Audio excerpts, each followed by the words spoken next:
One of our condominium clients was recently sued by a unit owner who claimed that a leak from the unit above had damaged the personal property and belongings of that unit owner.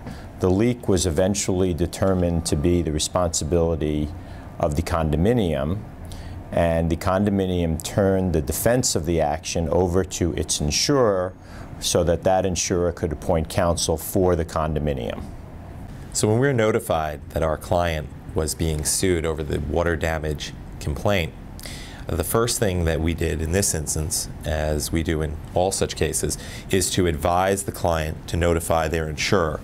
And we follow up to make sure that the insurer has acknowledged receipt of the notice of the claim and to make sure that counsel is appointed by the insurance carrier in a timely fashion so that an answer can be submitted. And also to make sure that the insurance company doesn't disclaim for something called late notice.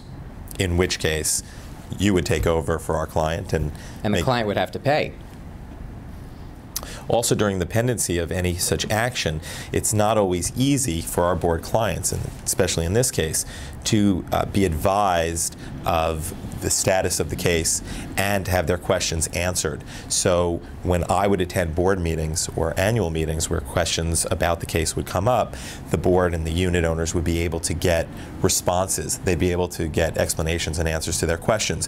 When you're dealing with insurance counsel, I find it's not easy to get that type of update, and certainly they're not going to come to your board meetings to take questions. Well, that does happen quite frequently, and in fact, people always think there's an inherent conflict of interest between the insurance company lawyer and the insurance company. Who's the client? Technically, our buildings are the client, the insureds, but really, if the insurance company is paying all the bills, lots of people think that the insurance company is the client, certainly the insurance defense lawyers.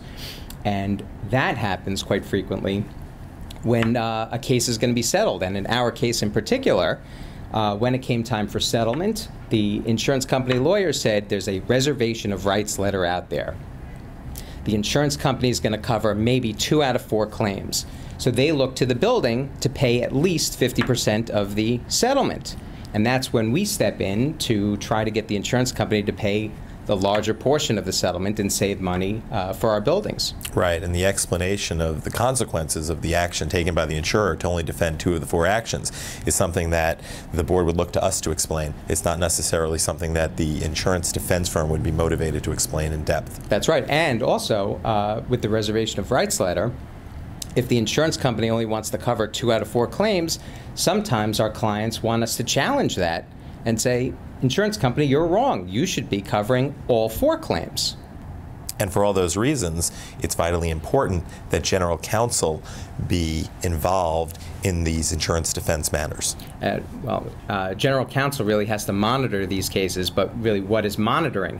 It's not actually handling the case, it's not being involved on a day-to-day basis, and it's not running up tremendous bills for the co-op or condominium clients attorneys like us have. What it is gently overseeing the process to make sure the client's rights are being protected fully.